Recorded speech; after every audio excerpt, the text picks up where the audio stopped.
Sedikit ya tentang Zeus atau orang Yahudi itu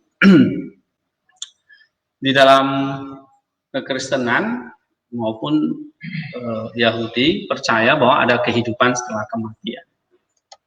Ya, nah Yahudi yang sekarang ini atau Israel yang sekarang ini itu kan ajaran warisan dari Farisi, ya kan, ancient Pharisaism. Itu juga percaya ada kebangkitan tubuh atau kebangkitan orang mati. Ya, ya seperti dalam kitab suci ya, dalam kisah dalam 1 Korintus 15 ada kebangkitan orang mati. Ya. Nah, kalau dalam kisah Rasul 23:6 Rasul Paulus itu kan menyebutkan tentang itu ya. Ini kan warisan dari kepercayaan Farisi dia. Jadi Rasul Paulus itu termasuk dari golongan atau sekte Farisi ya.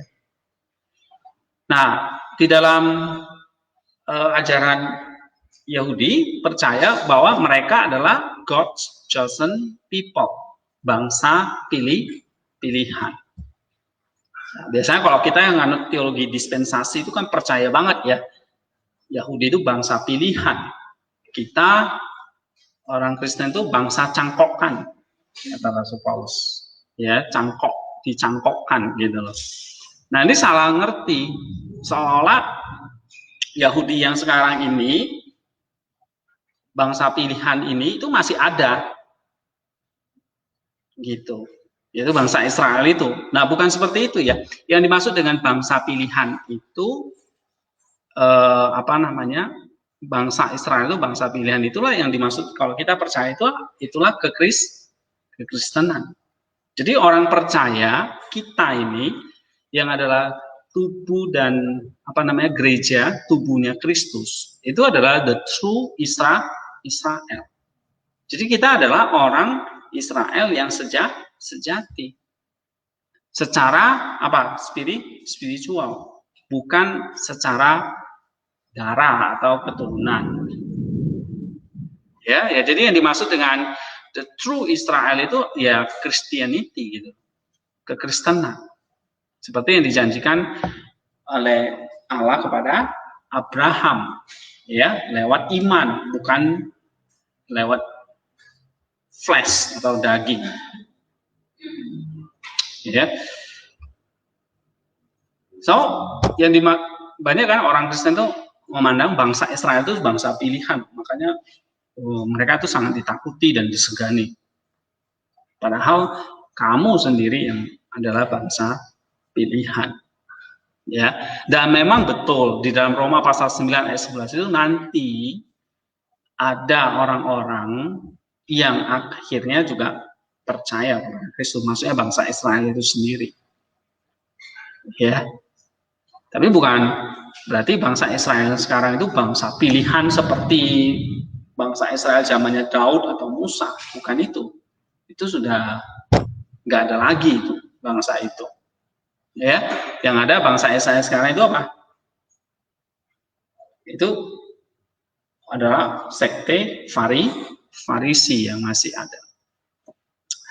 Nah, modern Judaism itu sekarang sudah dibagi dalam beberapa kelompok. Tadi saya katakan ya, ada yang ortodoks, ada yang konservatif, ada yang reform. Ya. Yang reform ini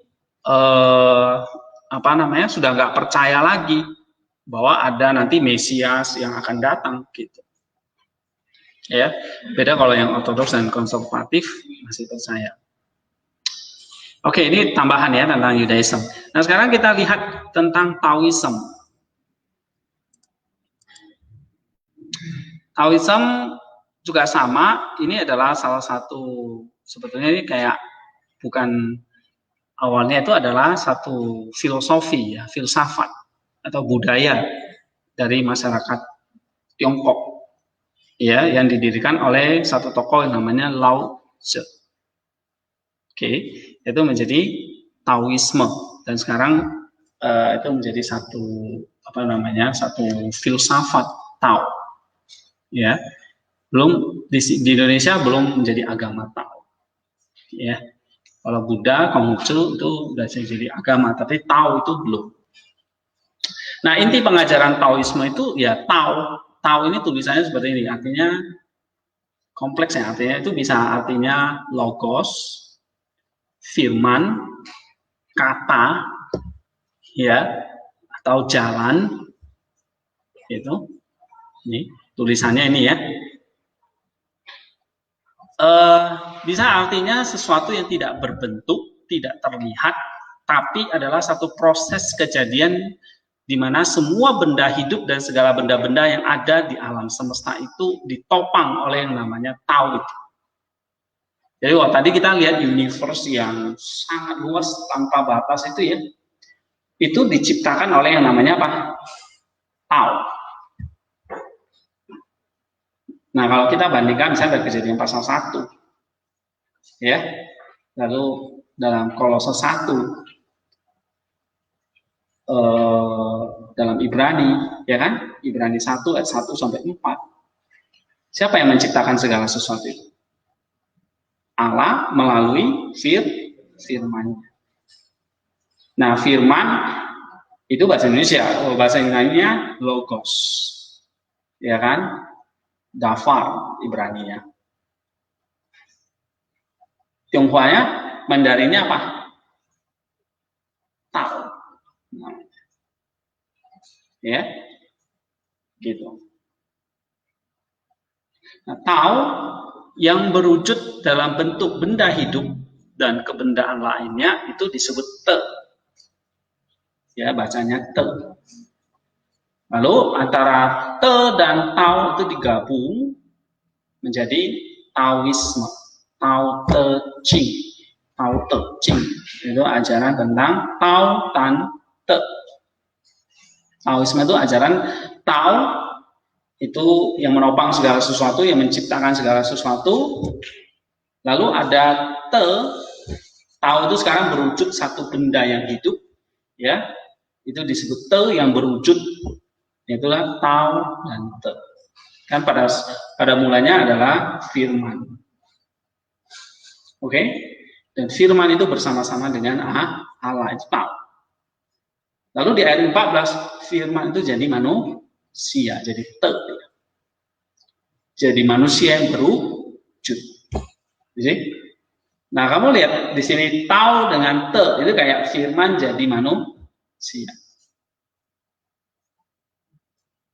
Ya, jadi konsep dasarnya aja udah mirip banget Taoisme itu dengan kekristenan. Ya, Taoisme bersifat tenang, tidak terbelah, tidak berbelah, bersifat lembut seperti air dan kekal. Keabadian manusia terwujud di saat seseorang mencapai kesadaran Tao. Nah, ini sama kayak Gnostikos, ya, Gnostik. Jadi kalau kita akan jadi sempurna kalau kita itu sama seperti Tao itu. Nah, kalau dalam kekristenan itu teosis, seperti Kristus. Ya. Dan kalau di dalam agama Tao, filsafat Tao itu disebut jadi dewa. Makanya banyak sekali dewa-dewa di dalam Taoisme. Ya. Coba nanti saya ada waktu saya tunjukin ya kisah dewa-dewanya Tao, itu menarik semua. Ada kok di Facebook di mana itu ya. Kalian bisa ikuti nanti. Legenda Dewa Tao. Baca aja, banyak sekali cerita-ceritanya itu. Nah, kalau kalian misalnya ya pelayanan ini sama umumnya orang Tao itu ya orang Chinese ya, yang agama Tao.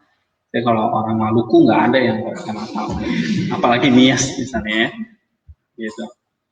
Ini saya sendiri banyak ketemu dengan orang-orang Taoisme. Dulu yang retreat di sini ya, Konghucu, Buddha itu kan masih campur-campur dengan Tao. Kadang-kadang belum bisa dibedakan ya. Tapi kalau Konfusian itu udah bisa bedakan jelas. Mereka punya kitab suci sendiri. Nabi junjungan mereka adalah Konghucu, ya. Ada kitabnya. Saya beli banyak itu kitab-kitabnya. Ya. Wah, ajaran moral kebajikannya luar biasa. Gitu. Nanti kita lihat Konghucu itu apa saja sih ajaran-ajaran moral yang pentingnya. Gitu. Nah, di dalam Taoisme itu banyak sekali yang namanya dewa, karena itu sudah mencapai tingkat atau kesadaran Tao, gitu.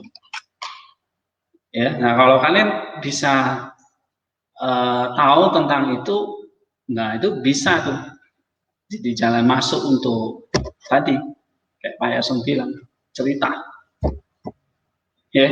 Tapi kalian nggak ngerti tahu itu apa gitu ya, malah diejek-ejekin gitu ya. Itu sesat tuh yang agama tahu tuh, oh, penyembah berhala itu, ya. Nanti kalian jadi Musa kedua kan. Oke, jangan gitu. Nah, dalam Tao Te Ching bab 51 ya, di sini dikatakan bahwa segala hal diciptakan oleh Tao, ya, dan dioperasi, dijaga, dikerjakan oleh Tao. Oke, nah ini all things were produced by the Tao and nourished by its outflowing operation. Sama toh? Kalau kita baca dalam Yohanes pasal 1, Kejadian pasal 1, ya. Oke, Taoisme membahas proses terjadinya alam semesta dan semua makhluk di dalam Tao Te Ching pasal 42 atau bab 42, ya. Tao produce one produce Tao, two produce three produce all things. Gitu, ya. Kenapa dia berhentinya pada 3, menghasilkan segala sesuatu? Jadi Lao Tzu mendapatkan kayak semacam gambar Allah tadi. Ada Tao, lalu ada sumber dari Tao itu, lalu yang ketiga, ya, di sini disebut sebagai breath, nafas. Satu disebut terang. Ya. Jadi ada Tao, ada brightness, ada breath. Kita ada Bapa, Anak, Roh Kudus. Anak itu terang, Roh itulah nafas itu kan. Oke. Berarti Tao melahirkan sesuatu, yang dilahirkan itu melahirkan yin dan yang. Nah, kalau di sini Bapak itu mencipta pada mulanya apa? Gelap. Lalu jadilah terang. Ya. Nah, di dalam Taoisme ada konsep tentang yin dan yang, gelap dan terang. Yin yang saling melengkapi untuk menghasilkan satu tenaga atau kekuatan. Yin dan yang, ya, saling melengkapi. Kekuatan tersebut sebagai sumber dari jutaan benda di dunia. Setiap benda di alam semesta yang berupa benda hidup ataupun benda mati mengandung yin dan yang saling melengkapi untuk mencapai keseimbangan. Ya, jadi ada konsep yin dan yang. Maka di dalam Taoisme itu kan lambangnya seperti ini ya. Ini Tao ya. Nggak ada di sini ya. Oke, yin dan yang ya. Terang dan gelap. Secara terminologi, yin dan yang bisa diterjemahkan sebagai energi negatif dan positif. Setiap benda bersifat dualisme terdiri atas ini yin dan yang ini, unsur positif dan negatif. Benda yang tidak memiliki unsur negatif dan positif itu artinya kosong, hampa, seperti halnya magnet. Magnet mempunyai unsur positif dan negatif, tapi kedua-duanya bersifat saling melengkapi. Magnet tanpa unsur positif maka tidak terwujud unsur negatif. Ini berarti bahwa magnet tidak akan terwujud jika tidak punya salah satu unsur tersebut. Sama seperti manusia, ada baik dan jahat di dalam diri orang itu, yin dan yang. Jadi Tao percaya bahwa kita dilahirkan dengan konsep yin dan yang, baik dan jahat. Nah, tinggal mana yang lebih menguasai, apakah yin atau yang. Gitu. Nah, kemudian Taoisme memiliki penekanan kuat terhadap keselarasan manusia dengan Tao dan alam semesta. Ya, tahu dipandang mengatasi segala hal, baik manusia maupun alam. Dan sekaligus juga tersebar ke dalam alam ini. Dalam Taoisme dikatakan bahwa manusia harus hidup menurut tata cara alam atau Tao, memahami hakikatnya dan hidup selaras dengan Tao itu. Dia harus hidup dengan alam, dengan Tao. Tao sebenarnya tidak dapat diberi nama dan juga tidak dapat dijelaskan dengan kata-kata. Tao yang sesungguhnya hanya dapat dipahami dengan melalui kesadaran rohani manusia. Ya. Ini saya fokus sedikit ya.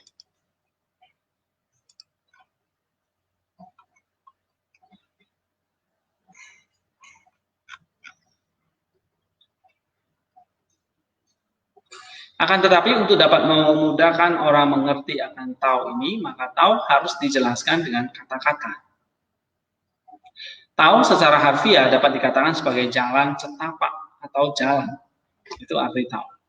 Untuk dapat memahami jalan ini, maka ada 3 makna yang dapat dipelajari. Tao adalah jalan dari kenyataan terakhir.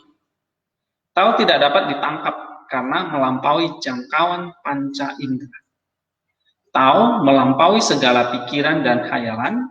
Oleh sebab itu, kata-kata tidak akan dapat menjelaskan Tao yang sesungguhnya. Tao adalah yang maha besar dan asas totalitas segala benda dan kehidupan. Tao adalah substansi yang mewujudkan segala benda, termasuk makhluk hidup. Juga merupakan sumber dari setiap awal dan setiap akhir. Makna Tao yang pertama dan terdasar ini dapat diketahui hanya melalui kesadaran mistik yang tidak dapat dijelaskan dengan kata-kata. Oke. Nah, kalau dalam kekristenan itu incomprehensible God. Ya, Allah itu ada esensi dan energi. Esensi itulah yang kita nggak bisa tahu siapa dia. Beyond our capacity. Ya. Nah, itu kalau di dalam konsep Tao itu nggak bisa dijelaskan dengan kata-kata. Itu the essence of God. Oke. Tao adalah jalan alam semesta. Dia memiliki sifat transenden tapi juga imanen. Tao menjadi penggerak dari alam semesta ini, satu kaidah irama kekuatan pendorong seluruh alam. Dan dia juga sebagai penata, asas penata yang berada di belakang semua yang ada. Tao adalah roh yang mendiami seluruh alam. Sehingga ia menjadi benda dan bersifat imanen. Nah, di dalam Tao Te Ching, bab 1 disebutkan demikian. Ya, dia seolah conceive having no name. It is the original of heaven and earth. Having a name, it is the mother of all things. Jadi Tao itu bisa jadi kayak ibu dari segala sesuatu. Always without desire, we must be found. If it is deep mystery, we would sound. But if desire always within us be, its outer finger is all that we shall see. Jadi Tao yang tadi yang transenden, nah, itu bisa bersifat imanen karena apa? Karena dia hadir di dalam setiap benda atau alam ini. Jadi bisa dilihat, dirasakan gitu. Ya. Nah, kalau kita baca Yohanes 1 ayat 18 kan gitu. Allah itu nggak bisa dilihat. Tetapi ada anak tunggal Allah yang datang menyatakan siapa Allah. Jadi Allah yang transenden itu sekarang jadi imanen. Nah, konsep Taoisme juga seperti itu. Jadi dia mengenal transendensi tapi juga imanen. Sehingga dari situ baru manusia bisa jalan hidup, menata hidupnya. Tao akhirnya memberi petunjuk kepada manusia mengenai kehidupan yang seharusnya dijalani oleh manusia supaya selaras dengan cara kerja alam semesta ini. Ya, hal ini berkaitan dengan ajaran-ajaran dan etika Taoisme lainnya.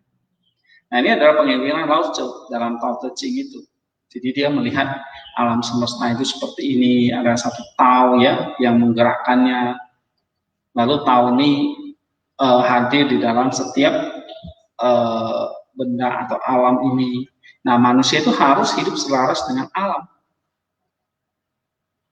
Ya, nah itu konsep dasar Taoisme. Ya.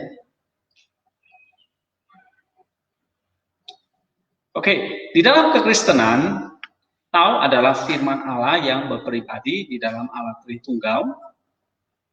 Ya, ini kita komparasi ya, Allah, firman, dan roh yang menciptakan segala sesuatu yang menjadi pola ciptaan dan tujuan akhir manusia atau pengilahian yang berinkarnasi jadi daging manusia untuk menebus dosa manusia dan menjadi jalan bagi manusia menuju kepada Allah.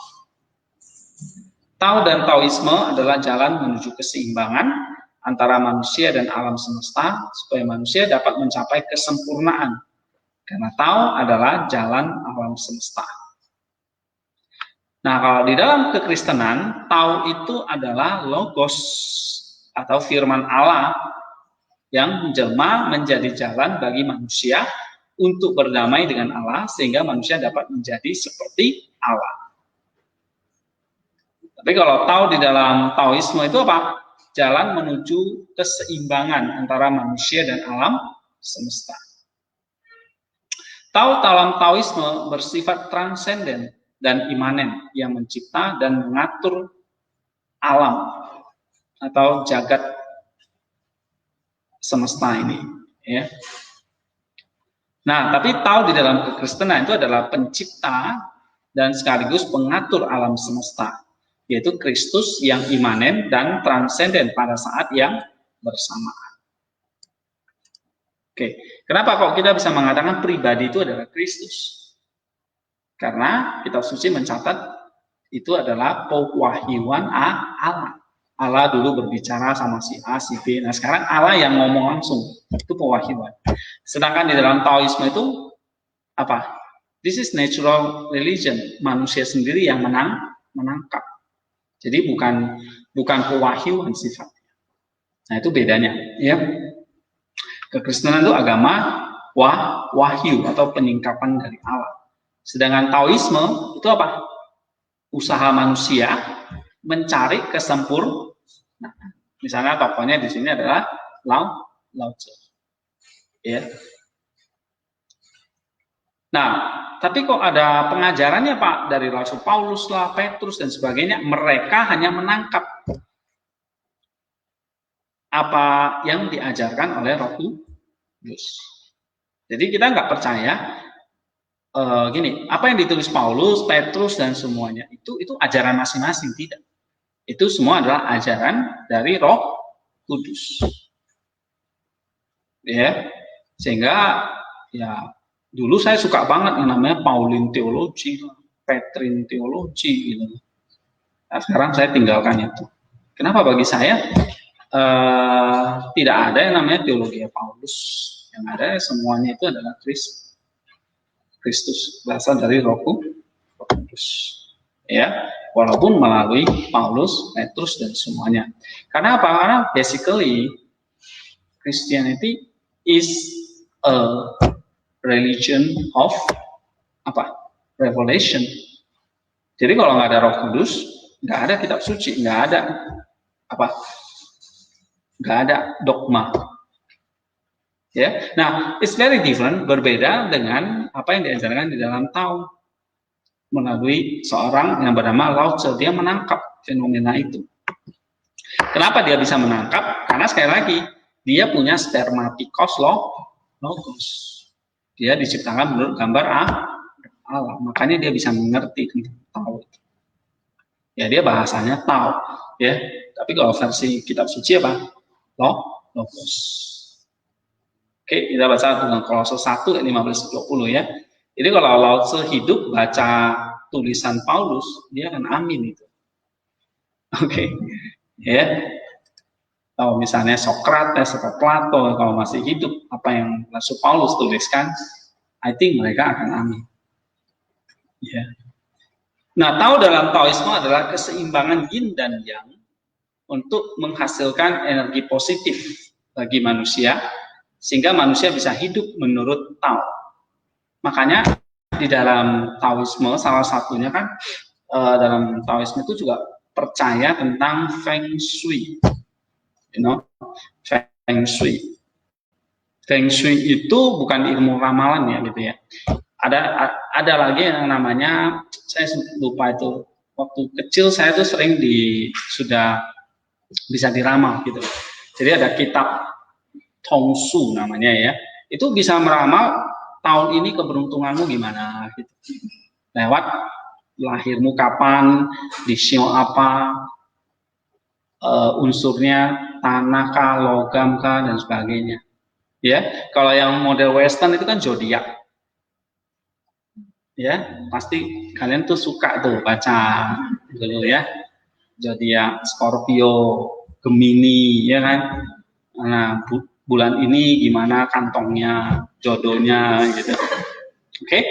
Nah, itu versi barat, versi timur itulah pakai yin dan yang itu untuk menentukan nasib buruk atau nasib baiknya seseorang.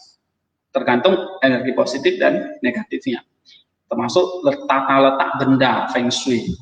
Ya, kamarmu harus menghadap mana gitu. I think di dalam gereja juga ya, misalnya dalam ortodoks itu kan harus menghadap ke timur.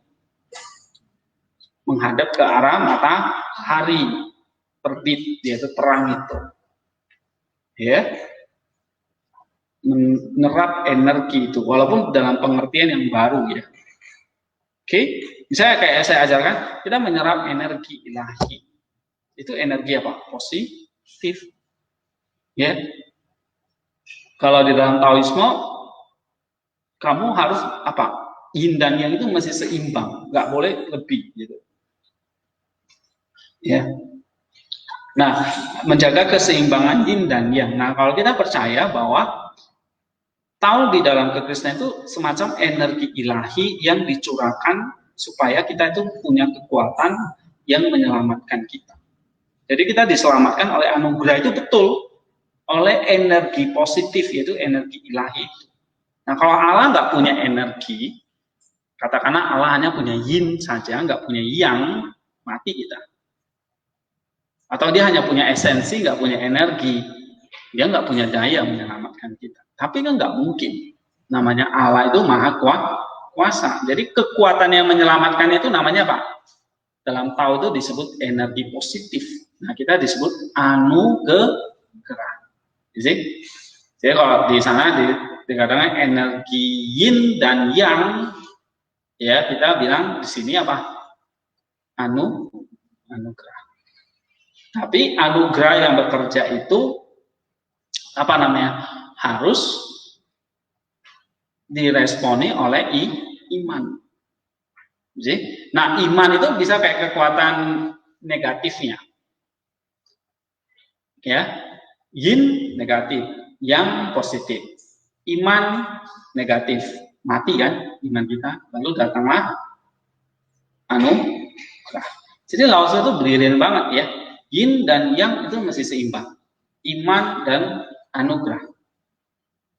Oke, energi positif negatif itu maksudnya bukan kalau energi negatif berarti orang pasti berbuat jahat, bukan seperti negatif dalam pengertian bukan moral ya.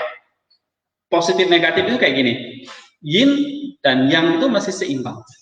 Apapun, misalnya kamu makan mesti balance, nggak boleh kebanyakan, nggak boleh kekurangan. Oke, kamu tidur juga begitu, kamu kerja juga begitu. Ikut lihat alam ini, 12 jam siang, 12 jam malam. Jadi balance yin dan yang. Maka di dalam Taoisme itu ini ya lambangnya. Ini ada gelap, lalu ada satu titik putih. Yang lain ini gelap, ini putih. Gitu. Ini maksud menandakan yin dan yang. Positif, negatif. Ya, alam semesta itu semua begitu. Nah, kamu harus hidup selaras seperti itu. Ya. Nah, kalau kita tarik di dalam kekristenan, oke, ada energi ilahi, tapi dalam diri kita juga ada energi, gitu. Ya. Nah, kalau kamu pakai energi itu untuk melatih satu kekuatan, bisa. Jadi pada akhirnya manusia itu bisa kebal, bisa apa namanya ya? Kalau kita lihat orang-orang Shaolin itu latih kungfu, di kepalanya tuh dipukul pakai batu atau kayu, nggak apa-apa kan gitu. Coba kamu jadi kerupuk. Karena kamu belum melatih energimu. Ya, yang istilahnya kalau di dalam salah satu aliran Taoisme kan Tai Chi. Ya, melatih Chi. Chi itu adalah energi yang ada di dalam setiap orang untuk menghidup selaras dengan alam ini. Terutama latihan pernapasan itu. Ya. Nah, dalam konsep Buddhisme kan juga ada yin dan yang, dalam pengertian suatu saat itu Siddhartha Gautama lagi bertapa sangat keras tentang mencari jalan kesempurnaan. Nah, sekali lagi dia mencari jalan untuk membebaskan dirinya dari duka. Nanti kalau kita belajar Buddhism ini ada ya di sini tentang Buddhism. Oke, dia mencari jalan bagaimana manusia itu bisa bebas dari nih ya Buddhism, dari kematian, dari tumimba lahir, dari reinkarnasi. Karena Buddhism itu percaya tentang jiwa yang kekal, sama kekristenan atma, jiwa itu kekal, sama seperti kita juga. Kekristenan percaya jiwa itu kekal. Tapi jiwa itu bisa berpindah-pindah, akhirnya lahir terus tanpa bisa bebas dari kelahiran. Nah, Siddhartha Gautama itu melihat ada orang sakit, ada orang mati, ada orang tua, ya. Dia melihat gimana hidup ini bisa bebas dari sakit, tua, dan mati. Nah, lalu dia cari jalan, dia banyak tanya guru-guru spiritual, tapi nggak puas. Akhirnya dia bertapa sendiri di sebuah hutan yang mana hutan Uruvela. Oke, bertapa keras dia melatih asketis, sampai dia sendiri kurus kering dan nggak bisa berdiri, nggak bisa merawat tubuhnya sendiri, hampir mati. Ya, ini ceritanya. Nah, lalu dia tiba-tiba sadar ada rombongan yang mau lewat di hutan itu, yang lagi main kecapi. Tiba-tiba tali kecapinya ditarik begitu keras sampai tali kecapinya itu putus sendiri gitu. Lalu Siddhartha Gautama itu langsung tahu tentang ini, konsep positif negatif balancing ini. Oh iya, kalau hidup saya begitu keras, saya nggak makan, nggak minum, saya mati. Sama seperti tali kecapi atau tali gitar itu kan, kalau dipetik begitu keras, putus. Nah ini dia sadar gitu. Dari situlah dia baru mulai. Saya harus seimbang ini, harus jalan tengah ini. Tidak boleh terlalu ke kiri atau ke kanan, harus jalan tengah. Nah dia mengajarkan 8 jalan utama. Nih muncul konsep ini. Ya, ada pengertian benar, pikiran benar, ucapan benar, perbuatan benar, penghidupan benar. Dan ini masih banyak banget ya, pikiran ini macam-macam lagi, nanti dijabarin macam-macam, banyak sekali. Ya, ini saya di handphone saya itu punya Sariputra. Kalau kalian punya Android, kalian install aja Sariputra. Itu lengkap semua cerita-cerita tentang ini. Ya, kalian mesti baca juga salah satunya Abhidhamma Pitaka. Ini tentang kebijaksanaan moral, berperilaku, dan luar biasa. Ya, nah kenapa Siddhartha Gautama mengajarkan seperti ini? Dia mencari saya yang sempurna itu harusnya tidak tua, tidak mati, dan tidak sakit. Jadi caranya bagaimana? 8 jalan utama ini kamu mesti jalani. Ya, perbuatan benar sama kamanta. Lalu usaha yang benar, perhatian benar, dan terakhir meditasi yang benar. Baru nanti kamu bisa melepaskan jiwamu dari penderitaan akan sakit, tua, dan mati. Oke, nah itu inti aja. Nah, kembali ke Taoisme tadi apa? Keseimbangan antara yin dan yang, itu paling utama. Dalam kekristenan, faith and grace, iman dan anugerah, itu menghasilkan satu kekuatan yang dahsyat, menghasilkan apa? Keselamatan. Anggaplah iman itu yin, anugerah itu yang, negatif, positif. Bersatu padu menghasilkan keselamatan. Ya, nah lihat di sini, melalui energi ilahi ini manusia yang mati secara roh karena dosa dihidupkan atau dibangkitkan lagi secara roh supaya manusia memiliki kekuatan mengalahkan yang jahat dan melakukan yang baik, mengalahkan yin dan melakukan yang melalui energi dari Allah, energi ilahi dari Allah.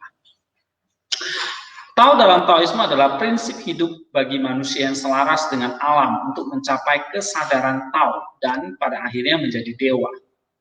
Sedangkan Tao dalam kekristenan adalah satu prinsip hidup yang selaras dengan Allah, sebab Tao itu sendiri adalah teladan manusia untuk menjadi seperti Allah. Tao adalah teladan dan contoh bagi manusia mencapai kesempurnaan menjadi seperti Tao itu. Jadi Taoisme itu sebetulnya agama Kristen without revelation. Serius, Tao itu agama Kristen tanpa wahyu. Mirip sekali, ya. Tao dalam Taoisme mengajarkan manusia untuk hidup tenang, kontemplasi, damai, menyelaraskan tubuh dengan alam, sehingga tidak masuk dalam lingkaran nafsu tubuh yang cenderung negatif. I think kalau kalian belajar hesychasm, kan itu, ya, hidup tenang, kontemplasi, damai, dan menyelaraskan tubuh dengan alam. Nah, Desert Fathers, bapak-bapak gereja mengajarkan itu kan. Tuhan Yesus saja mengajarkan itu. Kalau kamu mau berdoa, dia bilang apa? Masuklah ke dalam kamarmu, tutup pintunya, baru berdoa kepada Bapa di surga. Sama, kamu harus bisa masuk ke dalam kamarmu, kamu meninggalkan segala sesuatu, kontemplasi, tutup pintu supaya damai, nggak ada yang ganggu, baru berdoa. Berdoa itu di dalam kesunyian, keheningan, dalam keselarasan. Nah, kalau Taoisme ya dia kan nggak kenal tentang Tuhan kan. Ya baru kita bisa berdoa kepada Bapa. Sehingga apa hasilnya? Kita tidak masuk dalam lingkaran nafsu tubuh yang negatif. Ya, jadi kita berdoa itu mengangkat tubuh kita itu kayak ke langit gitu. Jadi, ya, berdoa itu bukan ya Tuhan terima kasih hari ini bisa makan, amin, gitu doang. Itu kamu cuma mikirin perutmu. Akhirnya kamu bisa makan, kamu bersyukur. Kalau kamu nggak makan, ya udah mengeluh kan gitu. Nah, bukan itu. Doa it's mystical. Ya, itu membawa kamu apa? Makin meninggalkan nafsu tubuhmu. Jadi kalau kamu rajin berdoa, kamu rajin berbuat baik, itu otomatis. Karena kamu sudah bisa meninggalkan keduniawian ini. Tapi kalau kamu masih mengukur segala sesuatu, hitung-hitungan ekonomi, kalau saya bantu dia, saya dapat apa, itu bukan Taoisme juga. Itu juga bukan ajaran Yesus. Ya. Gitu. Tapi kamu bantu, ya kamu udah beresiko kehilangan itu. Misalnya kamu pinjam uang nih sama orang, jelas dia mendesak, membutuhkan. Udah kamu bungai. Telat, lapor polisi misalnya. Oke, nah that's it. Ini bukan yang kita inginkan, ya. Tapi ya kamu sudah bersiap untuk kehilangan itu. Oke, kalau dia nggak ganti, gimana? Saya oknum kamu dipinjamin, atau saya pinjam kamu uang 10 juta. Tapi saya nggak bisa mengembalikan, ya kan? Nah kalau hitung-hitungan itu apa? Bisa pakai bunga kan? Nanti sekian tahun kamu balikan bunganya sekian. Atau kamu panggil FPI kemana kan, ke rumah saya gitu, tagih ya, kreditor. Oke? Atau yang ketiga yang kamu lakukan apa?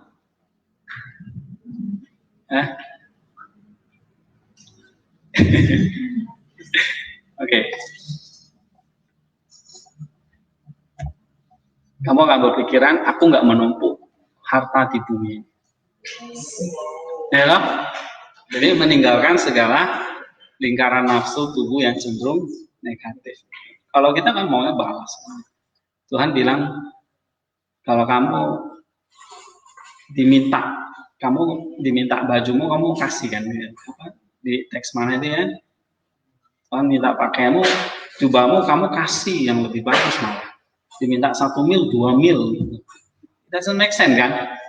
Ya loh, mengasihi musuh apalagi kan gitu. Pipi kiri, pipi kanan kan gitu. Diberi pipi kiri, kasih pipi kanan sekalian. Nah, nggak make sense. Oke? Kenapa? Karena tahu itu sesuatu yang kita nggak bisa hanya berpikiran dengan konsep kita yang sudah rusak oleh dosa. Ya. Nah, untuk mencapai itu, tahu itu mengajarkan kamu harus bisa kontemplasi.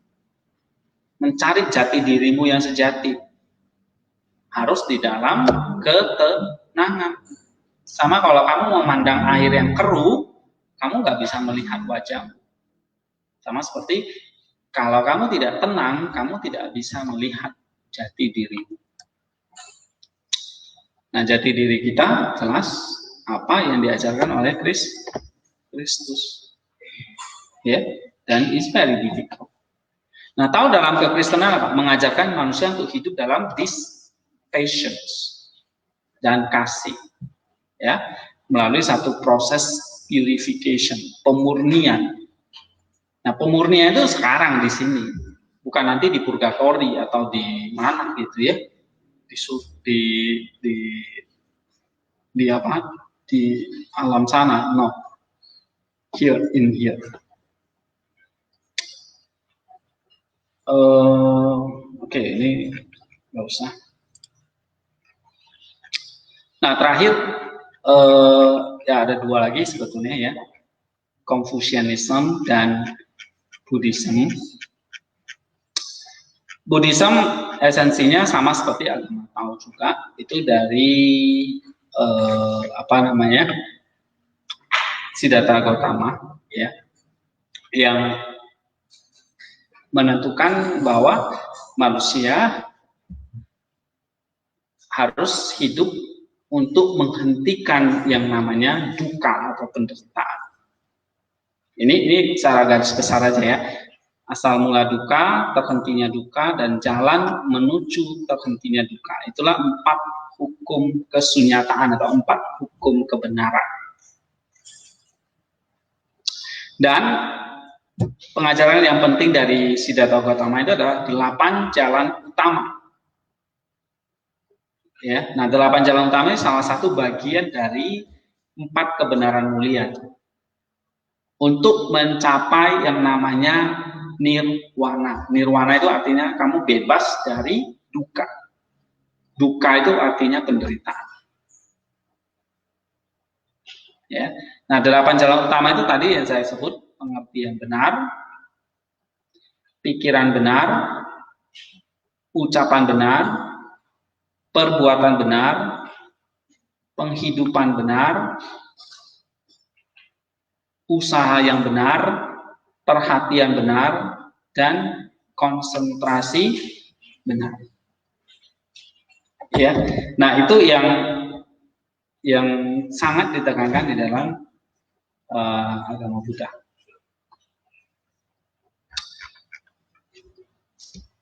Ada di sini yang pernah baca kitab Trisuci Pitaka. Tadi kemarin saya anjurkan kalian baca kitab Al-Quran. Ada di Androidnya. Nah, kitab Trisuci Pitaka ini banyak sekali ya.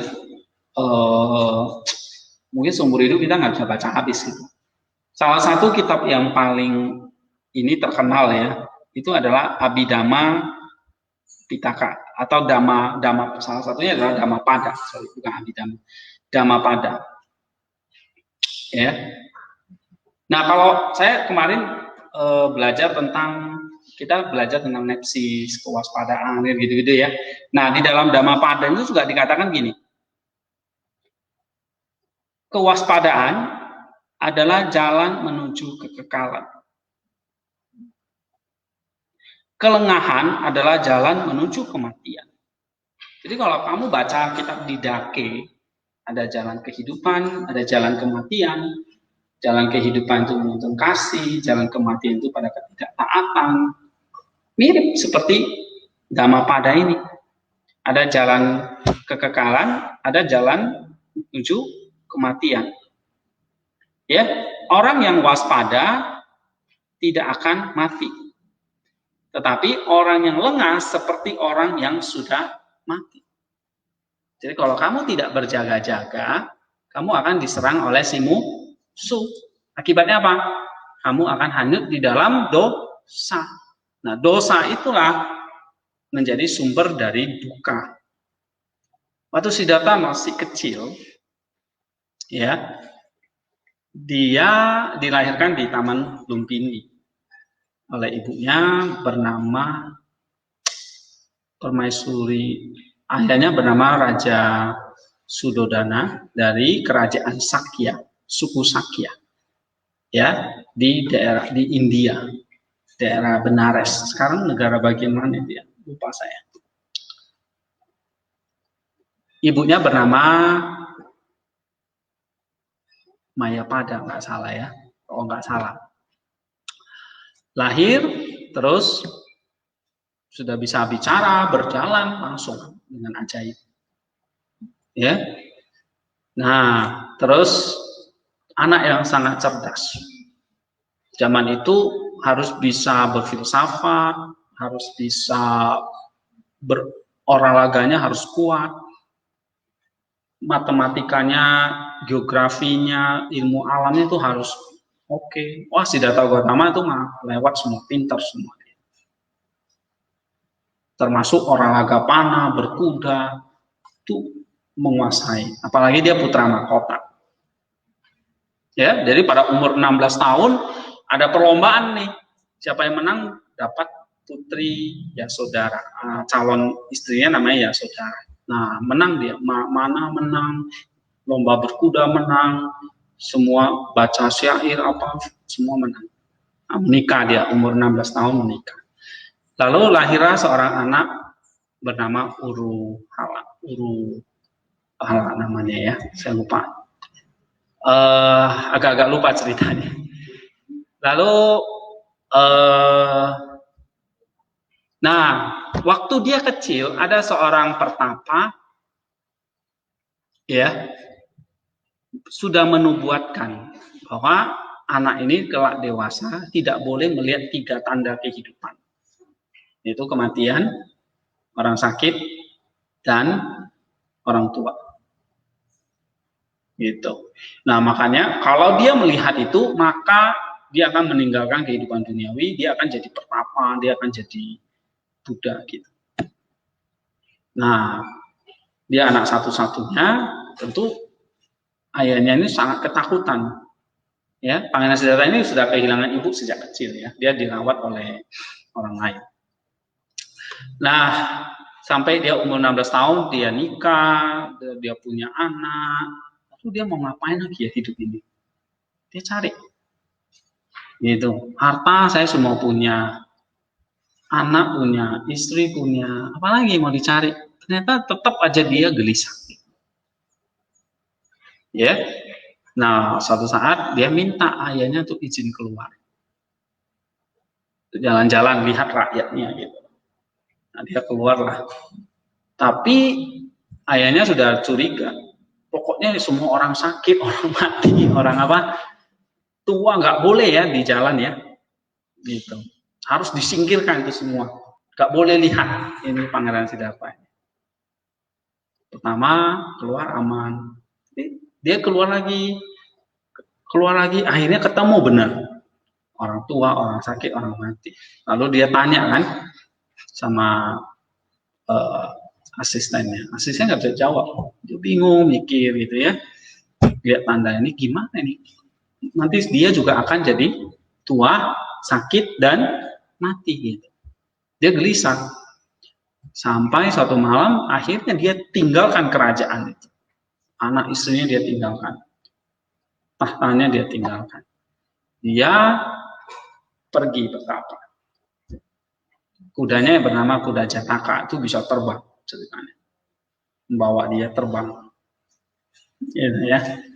Nah, sampai ke satu tempat ya, kalian bacalah kisahnya, itu ada kok di search saja ya. Nah, menarik sekali. Dia tanya, banyak belajar kepada guru-guru spiritual, tapi ada yang iri lah, ada yang muncul apa, menjatuhkan dia. Akhirnya dia bertapa sendiri sampai akhirnya tadi dia mencapai penenangan sempurna. Jadi di bulan suci Waisak. Oke, dia mengabarkan dhamma atau ajaran itu selama lebih kurang berapa tahun ya? Ya, pada umur 80 dia wafat atau parinibbana. Artinya dia mencapai nibbana. Ya. Nah, setelah sekian puluh tahun ya, nggak salah 40 tahun apa dia menyebarkan dhamma. Salah satu ajaran dia, ya ini Dhammapada ini. Dia mengatakan kewaspadaan adalah jalan menuju kekekalan, kelengahan adalah jalan menuju kematian. Ya, karena itu pengalaman hidupnya gitu. Setelah mengerti hal ini dengan jelas, orang bijaksana akan bergembira dalam kewaspadaan dan bergembira dalam praktik para Arya. Para Arya itu adalah para pertapa. Kalau di dalam kekristenan itu para rahib atau biarawan. Jadi menurut Buddha, orang yang jadi biksu, istilah di Buddha itu biksu, itu adalah orang yang bijaksana. Karena memang memilih menghindari kehidupan dunia ini. Ya, jadi agama Buddha itu agama monastik, agama biara sebetulnya. Ya, semua orang kalau pengikut Buddha yang serius itu harus cukur rambutnya memang. Jadi biksu atau biksuni. Itu cepat tuh mencapai ini ya. Gitu. Dulu saya waktu SMP atau SMA lah, sangat menekunin ajaran ini. Ya, saya sampai bisa mudranya ya, macam-macam gitu. Sampai itu kan tiap minggu atau tiap sebulan ya, saya beribadah di Cetia. Cetia itu kayak vihara kecil. Selalu ada biksu tamu datang. Wah, biksunya itu pinter-pinter. Masih muda-muda. Tapi udah botak gitu. Memaparkan dharma. Doanya begitu ini. Itu kita doa nggak salah, baca paritanya, pukul itunya bisa 1 jam lebih.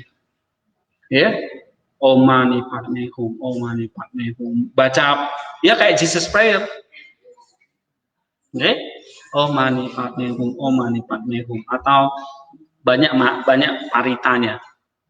Ya, dalam kekristenan ada ya kan, Jesus Prayer itu.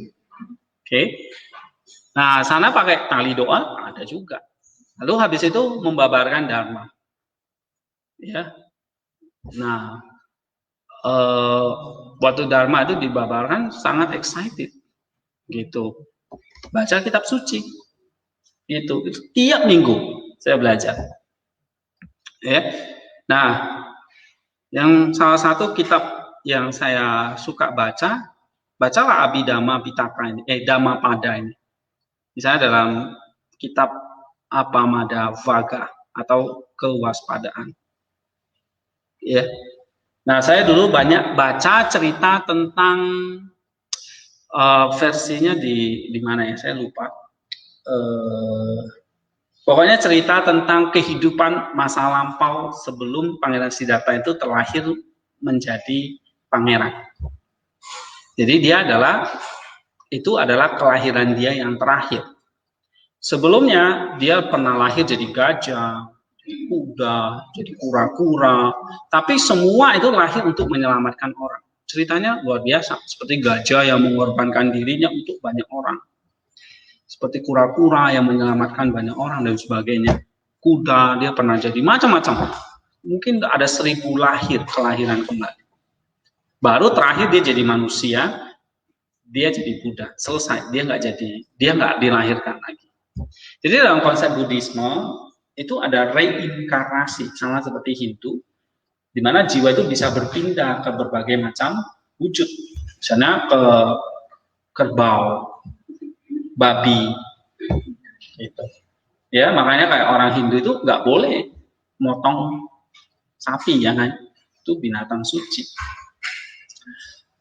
Dalam agama Buddha juga gitu, binatang-binatang tertentu nggak boleh, seperti kayak merpati atau kalau babi boleh lah ya. Ada hal-hal tertentu ya yang nggak boleh dimakan. Nah, ceritanya Siddhartha Gautama itu ternyata dia sudah lahir beratus kali mungkin ya. Ada ceritanya di dalam kitab suci Tripitaka, kisah-kisah hidup dia sebelum dia jadi manusia. Itu menarik. Ya, cuma sayangnya di Sariputra ini bahasa Inggris. Tapi ada yang terjemahan Indonesianya. Nanti kalian download aja kitab suci Tripitaka atau Sariputra. Di situ ada. Ya, ada yang bahasa Indonesia, ada yang bahasa Inggris. Nah, seperti Dhammapada ini luar biasa. Ya, dia Siddhartha Gautama mengerti sekali tentang yang namanya godaan iblis atau setan. Ya, suatu ketika dia sudah menjadi Buddha ini, ya, dia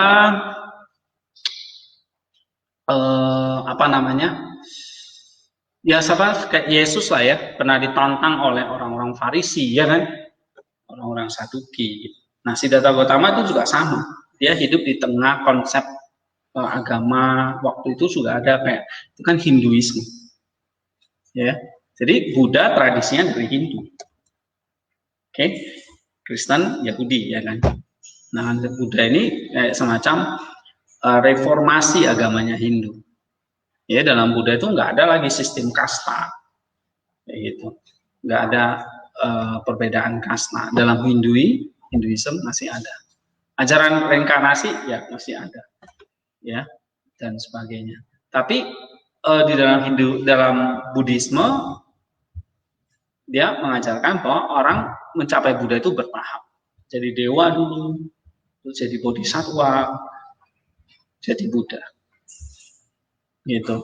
Nah, apakah Buddha itu hanya Siddhartha Gautama saja? Banyak sekali Buddha. Ya. Nah, masa sekarang itu adalah masa Buddhanya, manusia Buddhanya adalah Siddhartha Gautama.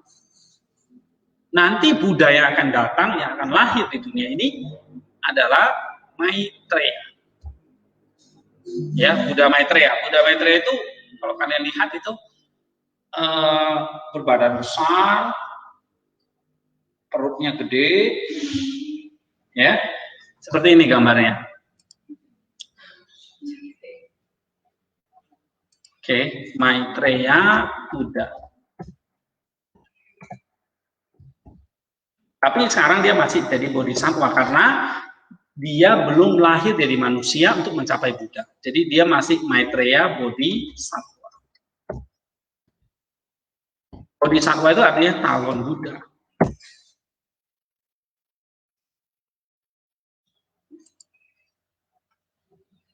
Nah, ini Buddha yang akan datang, ya, Maitreya Bodhisattva.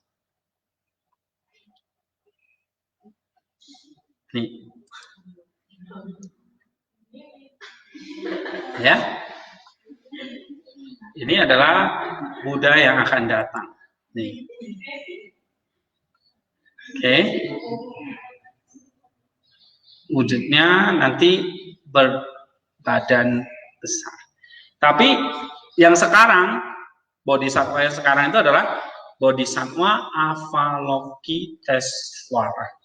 Itulah yang disembah oleh orang Buddha, itu namanya Dewi Kuan Yin. Pernah dengar istilahnya? Nah, itu Avalokiteswara. Itu Bodhisattva yang sekarang yang sedang disembah oleh manusia sekarang. Dan manusia Buddhanya itu Buddha Siddhartha Gautama atau Buddha Gautama, ya. Sedangkan dia nih Buddhanya itu adalah Amitabha Buddha. Ya, Buddha Amitabha. Jadi ada Buddha Amitabha, ada Siddhartha Gautama, Buddha Gautama, ada Avalokiteswara. Nanti yang akan datang itu adalah calon Buddhanya ke depan adalah ini, Maitreya Buddha. Ya, gitu. Nah, kenapa kok ada Buddha terus seperti ini? Karena manusia itu masih terus berbuat jahat dan masih terus reinkarnasi. Ya. Jadi Buddha percaya nanti semua manusia itu pada dasarnya akan semua kembali kepada nibbana atau nirwana. Ya, mencapai tingkat kebuddhaan. Selama masih ada kejahatan, di situ masih ada bodhisattva. Jadi kapan dunia ini akan berakhir? Menurut cerita Buddha nggak akan ada akhirnya, akan terus ada sampai manusia itu semua menjadi Buddha. Oke, nah ini yang kayak gini-gini kalian mesti tahu. Jadi kalau ngomong sama orang Buddha, oh iya, ini orang Kristen tuh tahu juga ya ajaran tentang ini. Ya, nah ini Bodhisattva Maitreya. Oke, nih, sama kan kayak ikon di dalam ortodoksi, ya toh? Nih, ya. Nah ini yang tadi saya bilang, ini Amitabha Buddha, ini ada nggak salah kiri ini Avalokiteswara, ya. Ini Maitreya. Ya, ini tiga Buddha ini ada Buddha Gautama di tengah, Amitabha, satu lagi ini lupa saya. Ya, ini dewa-dewanya, ini bodhisatwanya. Oke.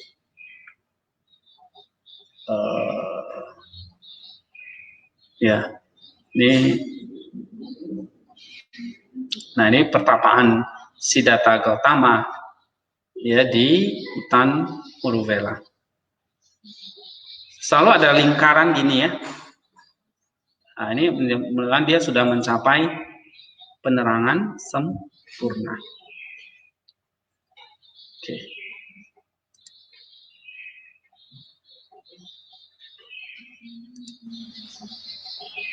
Nah, waktu dia ini misalnya ya, sebelum dia mencapai penerangan sempurna itu, dia berhasil mengalahkan segala godaan iblis yang disebut sebagai mara. Ya, sama seperti Yesus ya. Sebelum dia memulai pelayanan, dia mengalahkan apa? Godaan iblis di padang gurun. Nah, ini sebelum Siddhartha Gautama mencapai penerangan sempurna, dia berhasil mengalahkan godaan-godaan ini, termasuk perempuan ini ya kan.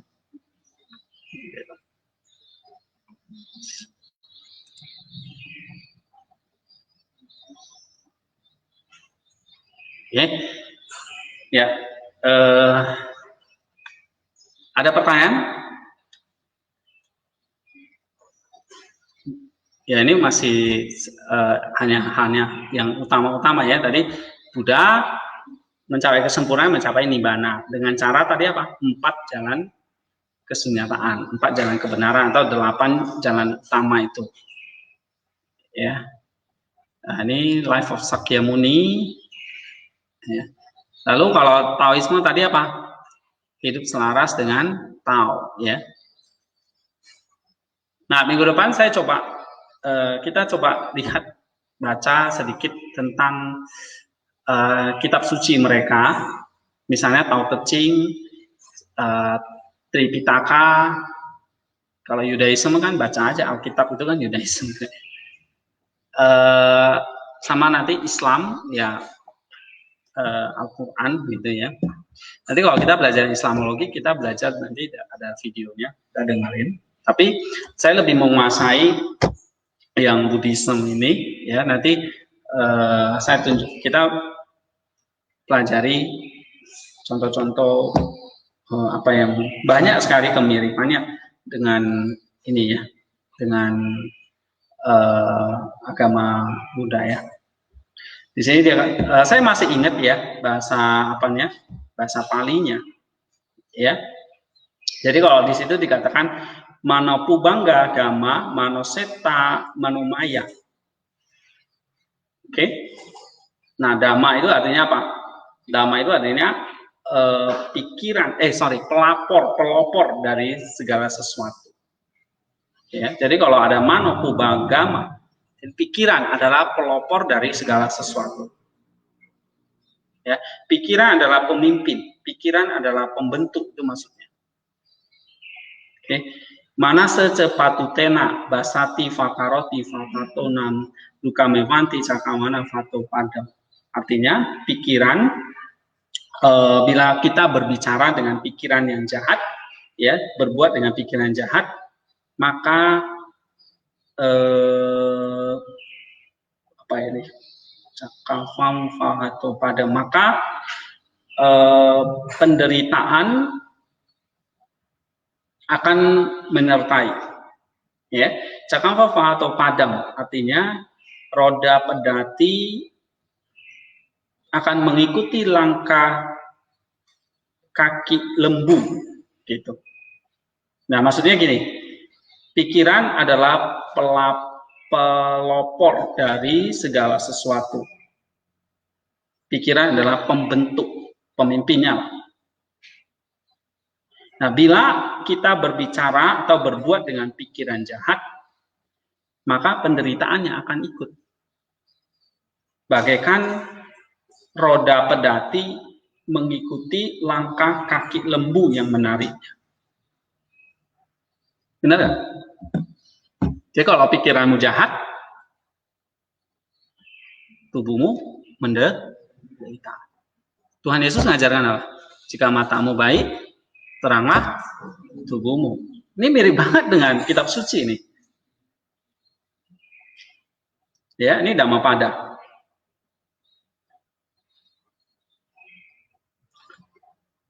Akoci mam afadi mam, ini bahasa Pali ya, bahasa Pali. Kitab sucinya Tripitaka itu ditulis dalam bahasa Pali atau bahasa Sanskerta, ya, gitu. Jika ia menghina saya, di situ dikatakan ia memukul saya, ya. Ajini mam hahasi me, ia mengalahkan saya. Me itu saya, gitu. Ya, yeca tam upanayanti veramtesam nasamati. Ya. Nah, jika kita masih menyimpan pikiran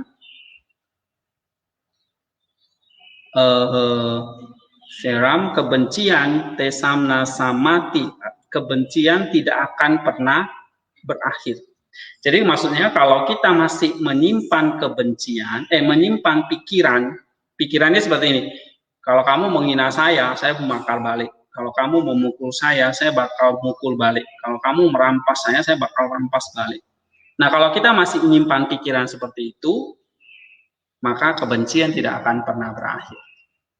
Nah, kamu lihat Roma pasal 13 betul. Apa yang Rasul Paulus katakan? Hendaklah kasih itu jangan berpura-pura. Jangan balas kejahatan dengan kejahatan. You see?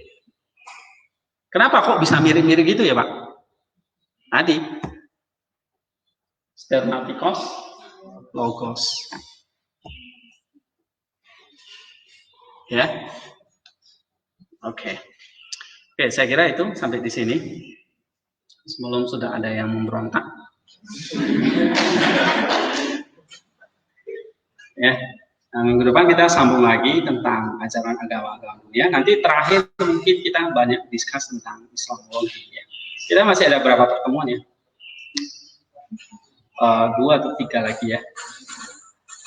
Terakhir kita kuliah sampai pertengahan Desember ya. Berarti masih ada kira-kira 1 bulan ya, mungkin 3 sampai 4 pertemuan ya. Nanti kita akan banyak fokus ke agama-agama, terutama 3 agama yang besar ya, Konghucu, Hindu kita belum sentuh, malah Hindu, Konghucu, dan Islam. Oke, minggu depan saya akan lanjutkan sedikit tentang Buddhisme. Masih saya ingin banyak cerita lagi soalnya ya tentang Buddhisme ini. Oke, ada pertanyaan? Biasanya nggak ada ya.